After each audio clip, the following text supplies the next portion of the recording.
propaganda yang salah. Itu aja saya kira Pak Zang. Karena Gus Dur saat menjadi presiden, saya rasa kemudian waktu itu tidak banyak pendukungnya. Mungkin saya harap sekarang kita bisa perlahan tapi pasti mendukung ini semua terjadi. Tapi sekali lagi kita dengan memahami juga situasi kebatinan masyarakat Islam Indonesia yang jelas segmentasinya lain-lain. Tadi contoh Ustadz Arifin Yahya misalnya kan menyatakan apa, tapi dibantah oleh oleh Afsar Abdallah kayak gitu-gitu. Nah, saya nggak mau terjebak sana karena saya bukan ahli agama Islam.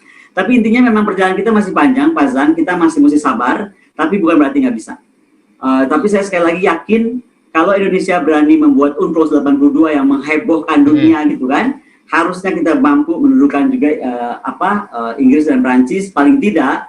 Bagaimana sih solusi untuk menamaikan Israel?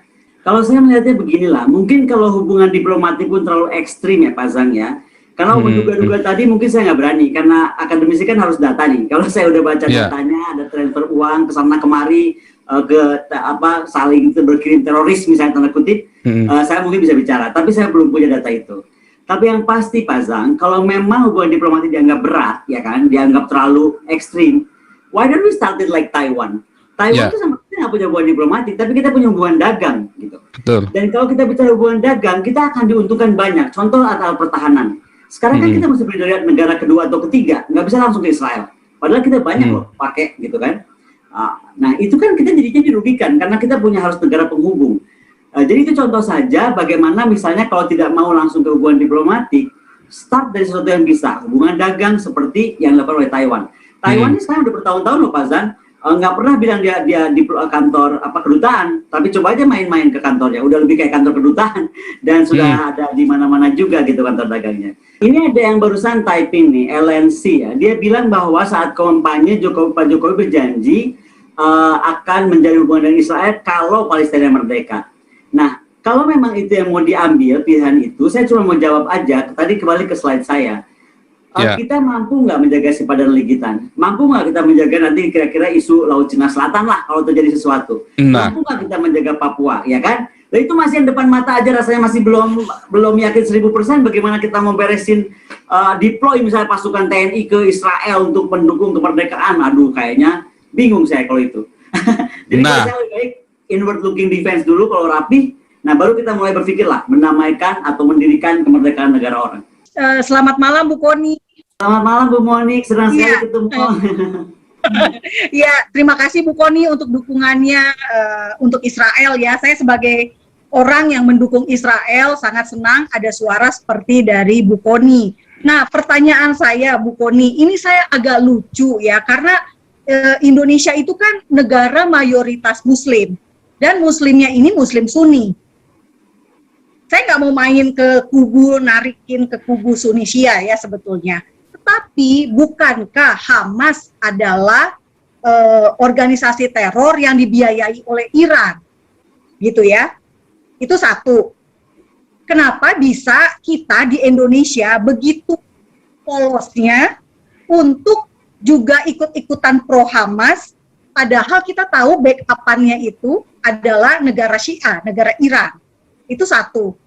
Terus yang kedua, yang menarik juga adalah sebetulnya yang diserang oleh Israel adalah serangan balasan kan, Bu Koni tahu ya pastikan Israel rudal Hamas menyasar Israel sehingga Israel akhirnya membalas serangan dengan demi memproteksi warga negaranya. Nah, kenapa bisa Indonesia sangat begitu reaktif padahal pemerintahan Palestina yang resmi adalah Fatah. Lagi-lagi, ini Fatah sama Hamas aja kita nggak bisa ngebedain di level pemimpin. Gitu ya. Kalau di level bawah, oke lah saya maklum. Tapi ini di level pemimpin gitu loh Bu Koni. Nggak bisa ngebedain geopolitik gitu ya. Nggak bisa membedakan satu partai berkuasa di tepi barat, satunya lagi partai berkuasa di Gaza. Nah, pertanyaan saya Bu Koni, apakah pemerintah kita punya pembisik yang kurang cerdas dalam soal geopolitik, atau memang yang tadi seperti Pak Sang katakan, ini ada kepentingan gitu ya, kepentingan memainkan isu sedemikian rupa sehingga merawat kesalahpahaman dan misinformasi ini dari atas sampai ke bawah. Karena memang ini banyak sekali Pak, saya sendiri nggak ngerti gitu ya, kenapa bisa pemerintah kita seperti ini gitu ya. Mungkin Bapak Ibu yang mengikuti acara ini juga saya timbul pertanyaan, kenapa kok bisa ya pemerintah kita kok kayak nggak ngerti bahwa yang berkuasa itu kan fakta gitu. Pemerintah Palestina yang fakta kan gitu. Kenapa yang dibela tuh Hamas gitu, yang jelas-jelas lawan politiknya sih Fatah. Gitu loh. Jadi gini, Bu Moni, kalau saya melihat dari beberapa pertemuan saya membahas tentang Israel, di kita itu benar-benar kita baru ngomong sepotong aja udah langsung, wah udah pro Israel gitu. Jadi di kita itu malas baca, malas mengerti, apalagi mau memahami sejarah gitu kan. Jadi itu mungkin juga ada kendala. Yang kedua adalah seringkali ada anggapan Gus Dur aja, tadi juga ditulis, Gus Dur aja nggak jadi presiden lagi karena bela Israel. Itu kayaknya somehow di beberapa pemikiran orang tuh kayak melekat. Jadi itu Israel tuh seperti high hanging fruit, mendingan jangan disentuh lah. Kita mainnya yang low hanging fruit aja gitu. Nah, jadi kalau ditanya sama Ibu kenapa membela Hamas, menurut saya daripada kita perdebatkan itu kenapa membela Hamas, harusnya di kita ini ada semacam orang atau siapapun yang berani menerangkan begini fakta tentang Israel. Kebetulan karena saya pernah tinggal di sana, saya tahu betul orang Israel itu orang-orang yang manis-manis loh, orang baik-baik, asli. Tetapi karena dia tuh memang negaranya kecil ya kan, dari lahirnya udah dikebukin terus kiri kanan, maka kemudian dia itu sensitif sekali gitu. Contoh ya, saya saat di sana tuh ada satu IDF troops hilang, perempuan. Itu tiba-tiba alarm bunyi seluruh Tel Aviv itu. Ada apa nih? Diumumkan ada satu tentara IDF perempuan hilang. Dan Ibu percaya nggak? Sorenya itu ketemu itu tentara. Dia tuh ketiduran, jadi nggak balik ke camp. No, this is kayak joking kan? Di kita tentara kita yang mati di Papua aja, kelas cuma mati berapa gitu loh. Loh di sana Bu, tentara hilang nggak lapor, itu jadi satu alarm negeri kan bisa ribut. Nah, menurut saya ini yang mesti diberi pemahaman bahwa karena Israel itu sangat menghormati itu menjadi demikian penting. Yang kedua, saya pernah berdiskusi dengan salah satu tokoh pers. Dia ngomong gini, lagi ngapain sih Bu Kondi katanya, Israel itu membalas dengan rudal, orang dia cuma lemparin roket. Lah, kalau kita pernah tinggal di sana kita tahu roket dari sebelah itu anak kepala rumah kita gitu loh. Misalnya saya pernah di Roshanikra kan, Roshanikra itu kan persimpangan dari sana lempar ya kena rumah kita gitu kan. Nah, jadi menurut saya kalau kita dalam perspektif kacamata kita itu seperti Indonesia, memang iya kalau petasan balas lagi sama petasan kan begitu ya Bu ya. Harus ada yang berani berbicara bahwa di sana tuh Israel tuh deket banget gitu, kurung gitu. Jadi salah petasannya rumah orang, bayi kita, bayi orang Israel bisa meninggal atau perempuan Israel bisa meninggal. Yang ketiga, saya cuma mau bilang bahwa media juga punya masalah besar gitu, media luar termasuk. Kenapa sih kalau Palestina langsung diangkat isunya besar-besaran, seolah-olah yang berdarah Palestina aja gitu. Israel juga banyak korban kok. Tapi kalau saya melihat Israel itu nggak tipe cengeng, daripada dia berpropaganda dengan drama-drama seperti itu, dia lebih baik memperkuat pertahanannya. Coba kemarin lihat sistem airdrome-nya dia, ini keren banget. Kalau dari faktor kedaulatan, Indonesia harusnya melihat kalau Israel mampu menjaga seperti itu, gimana caranya? Indonesia pun harus mampu gitu.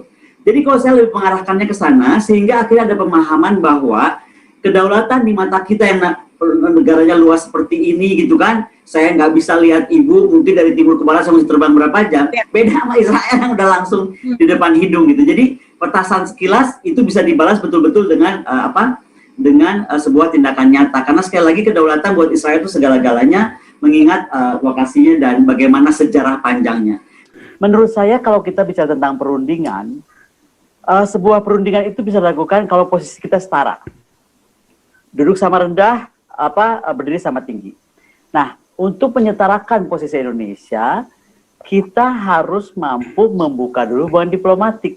Ini menurut saya. Karena bagaimana kita mau bicara kalau posisi kita itu berbeda atau tidak sama gitu kan. Dan membuka hubungan diplomatik di sini jelas-jelas adalah bagaimana kedubes kita lahir atau ada di Tel Aviv. Dan menurut saya ini ini final word saya ya.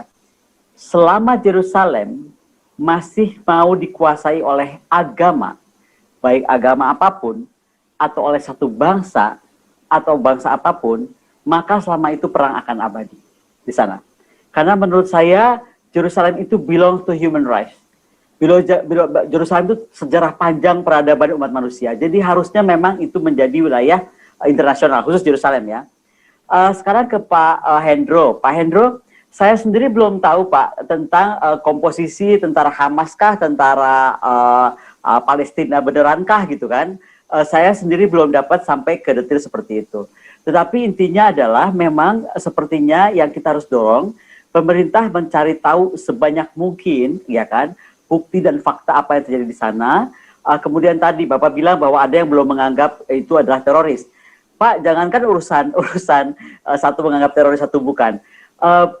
Sadarkah kita gitu bahwa dunia ini sudah terbagi cuma dua, Pak?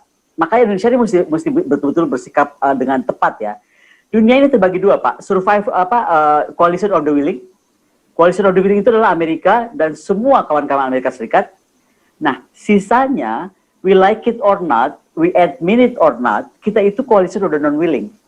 Nah, itu kenapa akhirnya memang perbenturan antara tadi itu menjadi masalah. Mungkin ada satu sisi orang akan menganggap dia harus kepada blok coalition of the willing. Tapi di lain sisi, seperti Cina tadi kan, posisinya kan agak gampang gitu Pak ya menentukan itu. Karena mungkin dia akan menentukan dulu dia posisinya di coalition of the non-willing gitu. Makanya itu menurut saya, kalau Indonesia tetap bertahan dengan posisi non-bloknya, nggak ada pilihan. Indonesia harus melahirkan diplomat ulung. Indonesia harus memperkuat kemampuan pertahanan keamanan seperti kemampuan pertahanan IDF. Kalau enggak gimana coba? Di sisi sini ada coalition willing, di sini non willing, terus kita di tengah-tengah ada kemana-mana. Pilihannya kan cuma itu. Jadi nggak bisa ditahan-tahan bahwa kalau itu pilihan kita, ya kita harus survive. Kalau enggak, ya kita juga segera putuskan aja. Apakah kita mau main dengan the coalition of the willing atau non willing gitu. Jadi kembali lepas daripada tadi pernyataan soal dinyatakan teroris atau enggak, saya kira ada kaitannya ke sana Pak Hendro. Jadi tidak sesimpel itu kita melihatnya.